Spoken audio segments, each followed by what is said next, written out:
उसमें ईरानी सदर ने जो स्टेटमेंट दिया ना, ये है आज की सबसे बड़ी खबर। ईरानी सदर का जो स्टेटमेंट है, ये बीबीसी में भी छपा है, पूरी दुनिया में छपा है, उनकी तरफ से सोशल मीडिया के ऊपर भी आया है। तो एक मुख्तसर उनका स्टेटमेंट है जिसमें उन्होंने बताया कि पाकिस्तान से और रूस से उनकी बात हुई है और वो ये जानते हैं कि ये दो मुल्क हैं जिनके साथ अमेरिका की भी बात हुई है। यानी अमेरिकन कोई भी हो, छोटा मोटा भी हो, वो शहबाज शरीफ को ऑर्डर दे सकता है, वो ऑर्डर आ गया। और डोनाल्ड ट्रंप की अपनी बात प्यूटन के साथ भी हुई है और फिर प्यूटन की बात ईरानी सदर के साथ भी हुई है। तो ये सारा अगर आप लिंक मिलाए तो आपको समझ आ जाती है। अब ईरानी सदर ने 3 शराइत रख दी है जंगबंदी के लिए। अगर जंगबंदी करनी है तो 3 शराइत रख दी है, क्योंकि ईरान की ना जंगबंदी में उतनी ज्यादा दिलचस्पी नहीं है। वजह क्या है कि ईरान को पहली मर्तबा मौका मिला है और ये बालादस्ती मिली है कि वो अब अपना बम फेंकता है और वो जाकर जमीन को टकरा जाता है। इससे पहले यहाँ पे जो फिजाई दिफाई निजाम था अमेरिका का और इसराइल का, वो बड़ा मजबूत था। तो ईरान ने बड़ी मेहनत के बाद बेशुमार ड्रोन्स और मिसाइल फेंक कर न सिर्फ उस निजाम को तबाह किया, कमजोर किया, बल्कि अब उसमें रास्ता बना लिया है कि वो अब अपने टारगेट्स को अचीव कर सकता है। यानी अपनी मर्जी की जगह के ऊपर वो मिसाइल मार सकता है। इसके ऊपर एक स्टेटमेंट भी आया हुआ है ईरान से और ये सवाल जब पूछा गया ईरानी क़यादत से तो उन्होंने इसके ऊपर जवाब भी दिया है। ईरानी स्पीकर है मोहम्मद बाकिर कालीबाफ, उन्होंने अमेरिका के दावों को रद्द कर दिया कि अमेरिका ने ईरान की मिसाइल सलाहियतों को तबाह कर दिया। मोहम्मद बाकिर ने ये लिखा अपने स्टेटमेंट के अंदर और ये लिखा कि बड़े पैमाने पर किए गए मिसाइल हमलों की इब्तदाई लहरें दुश्मन के रेडार और दिफाई निजाम को नकारा बनाने के लिए की गई थी। अब ईरान कम तादाद में मिसाइल इस्तेमाल करते हुए अपनी पसंद के किसी भी मुकाम को निशाना बना सकता है। अब से कुछ देर कबल सदर ट्रंप ने दावा किया था कि ईरान की बहरिया नहीं रही और इनकी फिजाइया खत्म हो गई है और इनके मिसाइल भी खत्म हो गए हैं और इनकी क़यादत भी खत्म हो गई है और हम और ज्यादा बुरा भी कर सकते हैं। लेकिन फिर ईरान की तरफ से जवाब है, उन्होंने कहा नहीं जी, आप अपनी मर्जी की जगह पे मार सकते हैं। ऐसी ही कैपेबिलिटी इनकी पहले नहीं थी। यानी पहले अगर ईरान मिसाइल मारता था ना तो 90% हवा के अंदर डिस्ट्रॉय कर दिए जाते थे, हवा में ही तबाह कर दिए जाते थे, उनका सिर्फ मलबा जाकर नीचे गिरता था। ये इसराइल के पास कैपेसिटी थी, अमेरिका के पास भी थी, लेकिन अब ऐसा नहीं होगा।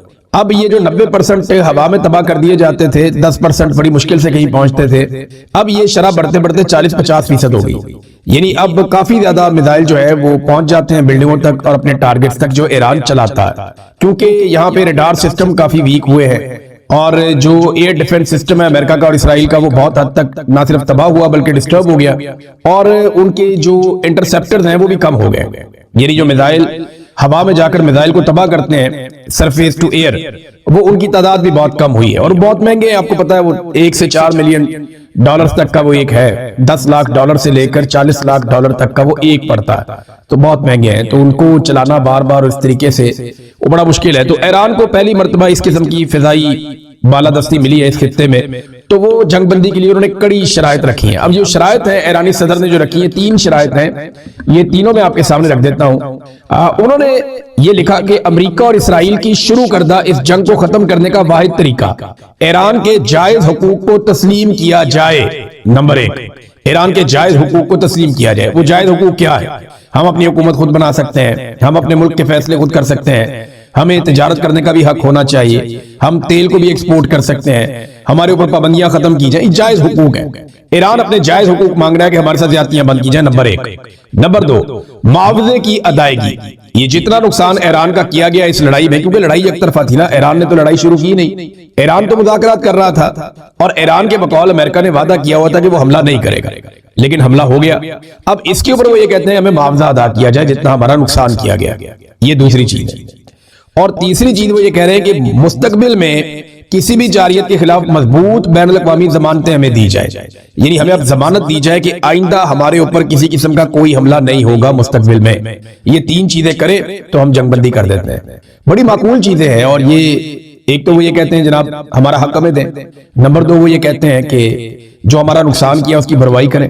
नंबर 3 वो ये कहते हैं कि आइंदा हमारे साथ ज्यादती नहीं होगी, इसकी भी हमें गारंटी दे। अब ये गारंटी कौन दे सकता है? रशिया या चाइना को गारंटी दी जा सकती है अमेरिका की जानिब से, और ये गारंटी किस सूरत में हो सकती है, ये भी बड़े सवाल आते हैं। हो सकता है कि बहुत सारा कुछ प्लज कर दिया जाए कि ठीक है ये चीज फिर आपको मिल जाएगी अगर आप पे हमला किया गया तो। अब कुछ भी हो सकता है इसमें। यूएन का किरदार तो बड़ा ही मामूली सा किरदार होता है। अक़वाम मुत्तहिदा अपनी हैसियत ही खो बैठा है। यानी इसराइल के खिलाफ इतनी मुजम्मती करारदादें पास हुई, इतना कुछ किया गया, आज तक वो टस से मस नहीं हुआ। अभी ईरान के खिलाफ भी एक मुजम्मती करारदाद पास हो गई। कि उर्दन के ऊपर और गल्फ ममालिक के ऊपर जो अटैक किया गया है उसको बहरीन ने पेश किया, और पाकिस्तान के बारे में भी बताया जा रहा है पाकिस्तान इसका को स्पॉन्सर था, इस करारदाद का जो ईरान के खिलाफ अक़वाम मुत्तहिदा में पेश हुई है। अब इसमें यह बताया गया कि करारदाद मंजूर कर ली गई, पाकिस्तान ने इसके हक में वोट दिया, चीन ने और रशिया ने इसमें वोट डाला ही नहीं और ना उन्होंने वीटो किया। वो चाहते इसको वीटो कर देते लेकिन उन्होंने वीटो नहीं किया, उन्होंने कहा ठीक है आप, क्योंकि अरब ममालिक के साथ वो अपने ताल्लुकात भी खराब नहीं करना चाहते। याद रखिएगा, पाकिस्तान का पासपोर्ट तब अच्छा होगा, तब आलमी रैंकिंग के अंदर उसके अंदर बेहतरी आएगी जब बड़े बड़े ताकतवर लोग और ये सारे ब्यूरोक्रेट बड़े बड़े लोग वो उस पासपोर्ट को इस्तेमाल करेंगे या उनकी फैमिली उन पासपोर्ट्स को इस्तेमाल करेंगे। जब इन्होंने एक चीज इस्तेमाल ही नहीं करनी तो वो अच्छा है या बुरा है, तो इससे इन्हें क्या फर्क पड़ता? कोई फर्क नहीं पड़ता। तो नाज़रीन, यहाँ पे मोहम्मद फहीम साहब का मैं आपको पढ़ के सुनाता हूं। वैसे खैबर पख्तूनख्वा के जो वजीर इत्तलाआत हैं उन्होंने भी एक स्टेटमेंट दिया। उन्होंने कहा जी कि ये जो ब्लू पासपोर्ट जारी करने की मंजूरी से मुताल्लिक गर्दिश करने वाली तमाम खबरें झूठी हैं। बिल्कुल ठीक कह रहे हो, आप तो ब्लू पासपोर्ट जारी नहीं कर सकते, तो वफाकी हुकूमत का। हाँ, करारदाद वाली खबर ठीक है, करारदाद मौजूद है अपनी जगह पे कि ब्लू पासपोर्ट दिया जाए जिसको विड्रॉ नहीं किया जा रहा। लेकिन अब ये अब लोगों को बेवकूफ बनाते हैं, ऐसा थोड़ी होता है। क्या ड्रोन हमले खैबर पख्तूनख्वा में कम हुए या ज्यादा हुए? मुझे आप ये बताएं। 74% इजाफा हुआ है 2026 में ड्रोन हमलों में, यानी जितने ड्रोन हमले अली अमीन गंडापुर के दौर में हो रहे थे उससे ज्यादा ड्रोन हमले सुहेल अफरीदी के दौर में हो रहे हैं। अली अमीन गंडापुर के दौर में तो ये लोग रोला भी डालते थे कि ड्रोन हमला हो रहा है। सुहेल अफरीदी साहब के दौर के अंदर कोई रोला ही नहीं डाल रहा। ड्रोन हमले होते चले जा रहे होते चले जा रहे। मैंने वहां मकामी राय से कंफर्म किया कि अफगानी मार रहे हैं, उन्होंने कहा नहीं, अफगानिस्तान के इक्का दुक्का जो वाकयात है वो बॉर्डर के पास है। जो असल में ड्रोन हमले पाकिस्तान के अंदर हो रहे हैं वो पाकिस्तान की फोर्सेज ही कर रही है, और ये बड़ा अनफॉर्चुनेट है। लेकिन उसके ऊपर किसी किस्म की कोई कार्रवाई खैबर पख्तूनख्वा की हुकूमत की जानिब से नहीं। इमरान खान ने कहा था मुकदमा दर्ज करो, इन्होंने मुकदमा भी दर्ज नहीं किया। दूसरा, खैबर पख्तूनख्वा में मिलिट्री ऑपरेशन के सख्त खिलाफ इमरान खान साहब ने मौक़िफ़ लिया था। मिलिट्री ऑपरेशन खैबर पख्तूनख्वा में जम के चल रहा है और सुहेल अफरीदी अब उस पर बात भी नहीं करते। पहले तो रोला डालते मैं तीरा जा रहा हूं, मैं यहां जा रहा हूं, मेरे लोग मर गए, इलाके खाली करवा दिए, बेघर हो गए। अब किधर गया वो दुख और दर्द? क्या ब्लू पासपोर्ट दुख और दर्द को खत्म कर देता है? क्या ये तमाम मुराद, ये जितनी चीजें आपको मिल जाती हैं, बड़ी बड़ी तनख्वाहें, बड़े बड़े ठेके, बहुत बड़े बड़े लोगों से आपकी मुलाकातें हो जाती हैं, बहुत सारा पैसा आपके आगे पीछे आ जाता है, बहुत सारे इख्तियारात आपके आगे पीछे आ जाते हैं, तो आप भूल जाते हैं अपने मकसद को। इमरान खान साहब ने कहा था कि ड्रोन हमलों पे FIR होगी, बताएं कहां पे की है उन्होंने कहा था कि मैं खैबर पख्तूनख्वा में किसी भी ऑपरेशन के खिलाफ हूं। इस वक्त जो हो रहा है मैं आपको बता देता हूं। खैबर पख्तूनख्वा में तीरा में ऑपरेशन हो रहा है, वो तो आप अच्छी तरह जानते हैं, उसको तो खाली करवा लिया गया है। अक्का खेल का इलाका उसे खाली करवाया जा रहा है। करम के कई इलाके जो हैं उनके गांव हैं, वहां से 1.25 लाख के करीब लोग वो बेघर हो चुके हैं अब तक, और नॉर्थ वजीरिस्तान में भी लगातार जो है वो लोगों को बेघर किया जा रहा है। तो ये 3-4 जगहों पे मजीद एवैक्यूएशन हो रही है, लोगों से उनके इलाके खाली करवाए जा रहे हैं, ऑपरेशन लगातार होते चले जा रहे हैं। किधर है खैबर पख्तूनख्वा की इमरान खान की हुकूमत? इमरान खान तो चलो जेल में, उससे तो मुलाकात ही बंद की हुई है, तो बाकी लोग सारे किधर गए? अच्छा, एक और बड़ी इंटरेस्टिंग बात मैं आपको बताता हूं। जहां मैं तहरीक इंसाफ पे तनकीद करूं ना, वहां मैं इनकी तारीफ भी करता। बड़ी मजेदार, तहरीक इंसाफ की हुकूमत की सबसे ज्यादा जो मंजी ठोकता है ना, वो पाकिस्तान तहरीक इंसाफ का ही कारकुन ठोकता है। सबसे ज्यादा इनके आगे जो बंद बांधता है ना 2 नंबरी में फ्रॉड में, ये तो पता नहीं क्या कुछ कर देते हैं। अगर पाकिस्तान तहरीक इंसाफ का कारकुन इमरान खान के विजन के ऊपर ना खड़ा होता तो एक एक बंदा इनको पड़ जाता है सोशल मीडिया पे, और हर जगह पे इनको सवालात होते हैं कि जनाब आप मुराद ले रहे हैं, इमरान खान जेल में पड़ा। यानी जिस वक्त इमरान खान साहब की आंख के मसाइल चल रहे हैं, उनको निकाल निकाल कर अस्पतालों में ले जाया जा रहा है, उस वक्त खैबर पख्तूनख्वा में इस किस्म के बिल लाए जा रहे हैं, इस किस्म की चीजें की जा रही हैं, मुराद के बंदोबस्त किए जा रहे हैं। तो समझे ना आप इस बात को कि प्रायोरिटीज क्या है। लेकिन पाकिस्तान तहरीक इंसाफ का जो वर्कर है उसको शाबाश, वो PMLN या पीपल्स पार्टी के वर्कर की तरह नहीं है। PTI जो है वो गलत टिकट जारी करती है तो वर्कर पड़ जाते हैं फौरी तौर पर। PTI जो है वो कोई गलत फैसला करती है तो वर्कर जो है वो PTI के खिलाफ हो जाते हैं। उस्मान बुज़दार को पाकिस्तान तहरीक इंसाफ के लोगों ने 3.5 साल तक तस्लीम नहीं किया। इमरान खान गलत साबित हुए एंड ऑफ द डे, और लोग सही साबित हुए। वो उस्मान बुज़दार जो है वो छोड़कर चला गया इमरान खान को। इमरान खान गलत साबित हुए, लेकिन पाकिस्तान तहरीक इंसाफ के बाशऊर लोग ठीक साबित हुए। उन्होंने आखिरी दिन तक उस्मान बुज़दार को कबूल नहीं किया। कितनी मजेदार बात है। तो ये मुराद वाला खेल कोई नया नहीं है, ये पुराना है। आपको याद होगा उस्मान बुज़दार ने भी इसी तरह की कार्रवाइयां डालने की कोशिश की थी। ये एक बिल तब भी लेकर आए थे पंजाब के अंदर कि जनाब हर साबिक वजीर आला को फलानी फलानी मुराद मिलेगी, अगर उसका लाहौर में घर नहीं है तो उसको घर दिया जाएगा, और GOR के अंदर उसको फला फला अलाउंस भी दिया जाएगा। तो उस वक्त भी पाकिस्तान तहरीक इंसाफ ने बहुत चित्रोल की थी उस्मान बुज़दार की, मीडिया तो चुप ही रहता है। तो इमरान खान साहब ने फिर ये हरकत रुकवाई थी और इमरान खान साहब ने इसकी मुखालफत की थी। तो मैं आपको ये बताता हूं कि पाकिस्तान तहरीक इंसाफ एक्चुअली वो है जो इमरान खान की सोच है, और वो सोच आम आदमी तक चली गई है। अब आम आदमी अपनी ही पॉलिटिकल पार्टी में चढ़ जाता है जब कभी वो गलत फैसला करते हैं, लेकिन दूसरी तरफ आप देखें पीएमएलएन जो मर्जी करे, वो 11 अरब का जहाज लिया, वो 1100 अरब का भी जहाज लेगी ना, तो एक पीएमएलएन का कारकुन नहीं बोलेगा।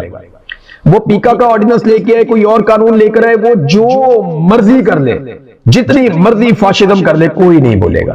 पीएमएलएन के कारकुन को अगर वो चोरों को, डाकुओं को, लुटेरों को, गालम गलोच करने वालों को टिकट भी दे देंगे ना, ओहदे दे देंगे, तो पीएमएलएन का कारकुन नहीं बोलेगा। है ना इंटरेस्टिंग बात, ये बड़ी मजेदार बात है। ना नून लीग का कारकुन बोलता है, ना पीपल्स पार्टी का कारकुन बोलता है, क्योंकि उनके लीडरों ने इतनी बेईमानी की है कि कारकुनों की जुबानें ही बंद हो गई, वो उनसे कुछ अच्छा एक्सपेक्ट ही नहीं करते। लेकिन पीटीआई का कारकुन जो है उसको इसलिए शाबाश है कि वो अपनी पॉलिटिकल पार्टी के ऊपर अटैक कर देता है कि जनाब ये गलत काम कर रहे हो, हम नहीं होने देंगे, हम इसको सपोर्ट नहीं करेंगे।